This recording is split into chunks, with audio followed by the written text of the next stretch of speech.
Mobil has morphed from an energy company into a geopolitical casino chip. Right now, the market is paying a staggering 159% premium, $151 a share, for a business that our models value at just $58. But is this the momentum trade of the century or a trap set by war hysteria? When you look at the company's internal data against the backdrop of a 35% surge in oil prices, a terrifying divergence appears immediately. While the headlines are screaming about the Strait of Hormuz and $150 oil, Exxon's actual revenue has decreased by 1.3% year over year. This is your first critical lesson in stock market analysis.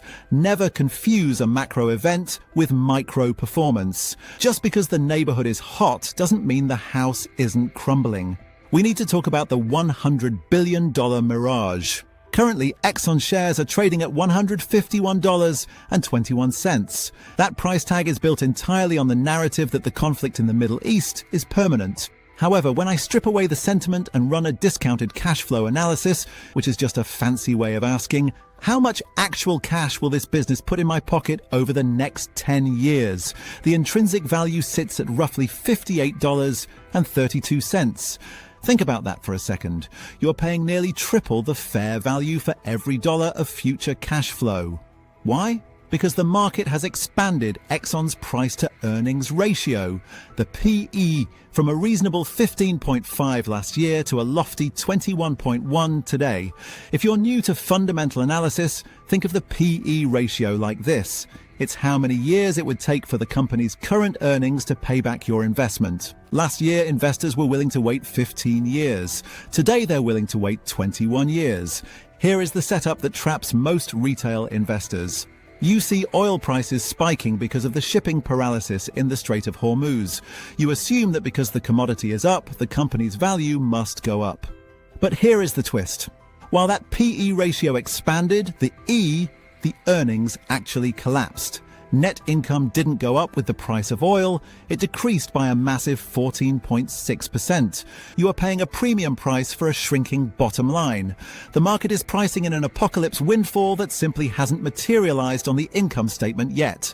The golden rule for your investing strategy is simple. Multiple expansion without earnings growth is the definition of a bubble. If you are buying here, you aren't investing in Exxon's growth. You are betting that the market will stay irrational forever. But to fully grasp why this is happening, we need to look at something seemingly unrelated to the stock price but critical to your safety. This brings us to the profitability trap. At first glance, the mainstream media tells you that oil companies are money printing machines when crude hits $90.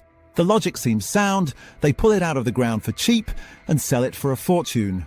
But when we look under the hood at Exxon's efficiency metrics, the story falls apart. EBITDA, a raw measure of operational profitability, has declined by 4.7%. Even worse, the net margin has slipped from 9.1% to 7.9%. This is the paradox of the current energy landscape.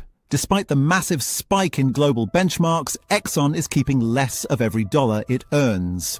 Why? Because operational costs are rising faster than revenue. Operating expenses surged by over 15% year on year. This creates a hollow rally. The stock price is reacting to the potential revenue of $150 oil, but the actual business is becoming less efficient at converting that revenue into profit. What does this mean for your portfolio? It means the company has no margin for error. If the geopolitical tension cools off and oil drops back to $70, that thinning 7.9% margin could evaporate, leaving the stock price with absolutely no fundamental support. And this deterioration in fundamentals leads us directly to a metric that has stood the test of time for nearly a century. We have to confront the Graham disconnect. Benjamin Graham is the father of value investing and the mentor of Warren Buffett. He developed a formula to strip away market emotion and find the steady-state value of a company. It's a conservative metric, usually very generous to industrial giants like Exxon. Calculated strictly by the Graham method, Exxon Mobil should be trading at $71.46. Now compare that to the current $151 price. Even the most forgiving old-school valuation model suggests the stock is overvalued by 111%. When both a modern DCF calculation and a classic Graham valuation agree that the stock is double its worth, it confirms that the current market cap is defying financial gravity.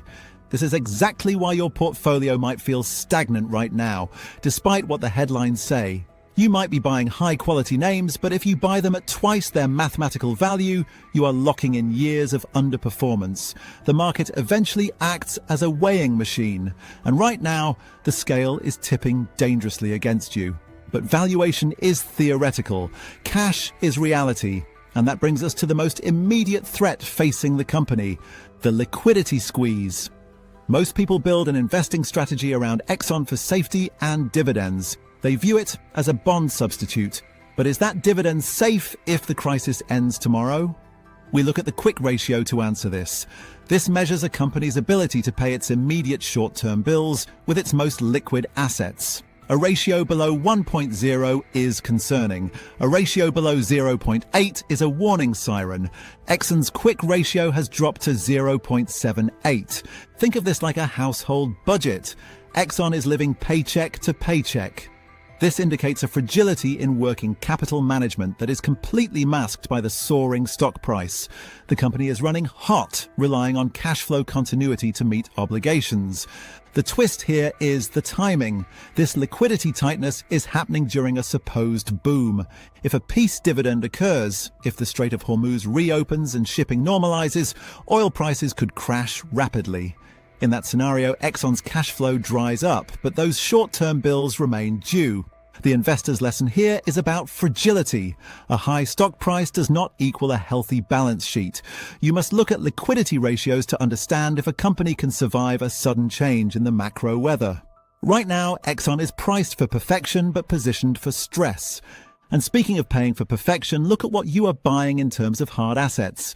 This is the book value premise. The price-to-book ratio has surged to 2.28. In plain English, you are paying $2.28 for every $1 of tangible assets the company owns. Rigs, refineries, inventory.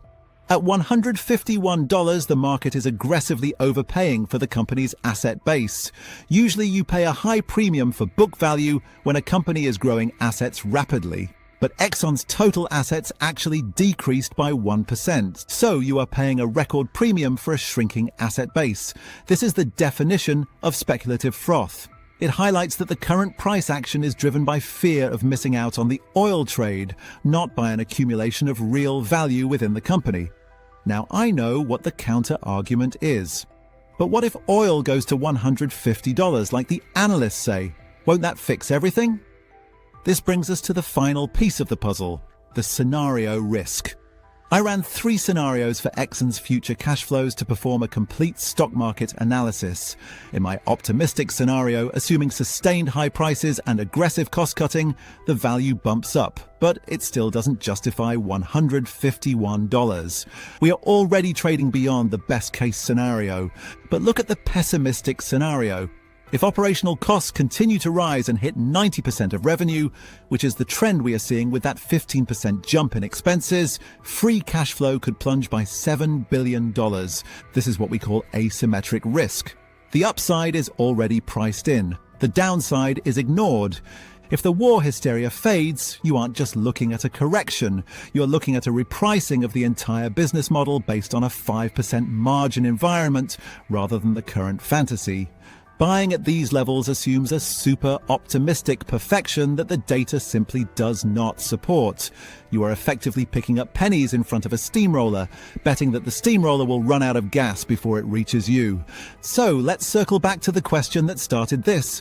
Is ExxonMobil's $151 price tag a reflection of reality? The answer is a definitive no. This price is a geopolitical fear premium. It is a derivative of the tension in the Strait of Hormuz, completely detached from the deteriorating fundamentals of the business. You have shrinking revenues, falling net income, and tightening liquidity, all masked by a 35% spike in crude oil futures. The ultimate verdict is that Exxon Mobil, at this specific moment, is uninvestable for the long-term value hunter. It is a trading vehicle for macro tourists speculating on war. The mathematical reality of the business, the cash it actually generates, supports a stock price of only $58. True value investing requires the discipline to say no when the rest of the world is screaming buy. That is why I believe that within the next 24 months, as supply chains reconfigure and the geopolitical risk premium evaporates, we will see ExxonMobil face a valuation reckoning that could cut its share price in half, returning it to the mean of its intrinsic value. The market can stay irrational longer than you can stay solvent, but it cannot defy gravity forever. Don't let the headlines dictate your math.